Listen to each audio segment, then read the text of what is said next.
সুন্দর প্রকৃতি ৪৮ ঘণ্টা তুষারপাতে হয়ে উঠেছে ভয়ঙ্কর। শৈলশহর মানালির রাস্তাঘাট হিমশীতল বরফের আচ্ছাদনে ঢেকেছে।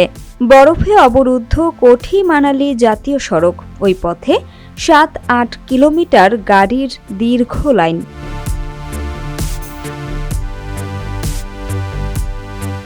পর্যটকদের স্বর্গ হিমাচল রাজ্য, কিন্তু এই সুন্দর প্রকৃতি টানা ৪৮ ঘণ্টার তুষারপাতে হয়ে উঠেছে ভয়ঙ্কর।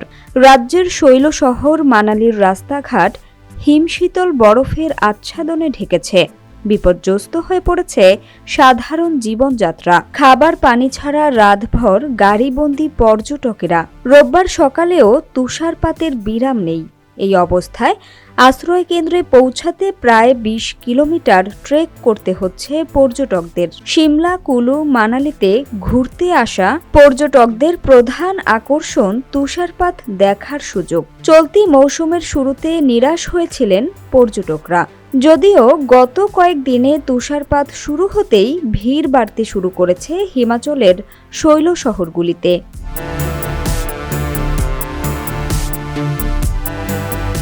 স্থানীয় প্রশাসন জানাচ্ছে, পার্শ্ববর্তী রাজ্য পাঞ্জাব, হরিয়ানা, দিল্লি থেকে বিপুল সংখ্যক পর্যটক বরফের টানে মানালি, সিমলা, কুলুমুখী। কিন্তু টানা দুদিনের তুষারপাতে বিপদে পড়েছেন পর্যটকদের একাংশ। অনেকেই কোঠি মানালি জাতীয় সড়কে গাড়ির মধ্যে রাত কাটানোর পর ২০ কিলোমিটার খাবার, জল ছাড়া পাহাড়ি খাড়া পথ হেঁটে সরকারি আশ্রয় কেন্দ্রে ঠাঁই নিয়েছেন।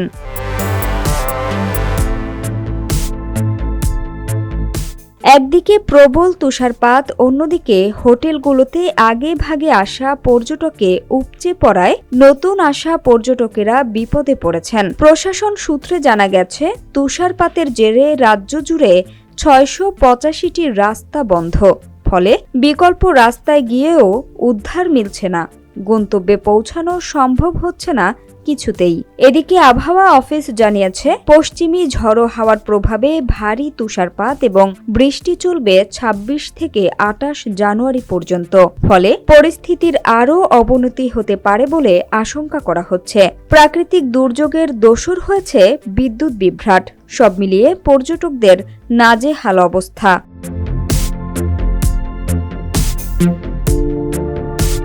কোঠি মানালি জাতীয় সড়কে আটকে পড়া ট্যাক্সি চালক বান্টির বক্তব্যে, তার গাড়ির যাত্রীরা খাবার পানি ছাড়া ২৪ ঘণ্টা গাড়ির মধ্যেই বসে আছেন। প্রশাসনের বিরুদ্ধে অভিযোগ করেছেন তিনি।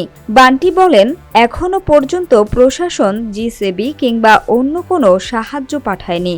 বরফ সরিয়ে সরিয়ে রাস্তা সচল করা প্রশাসনের দায়িত্ব।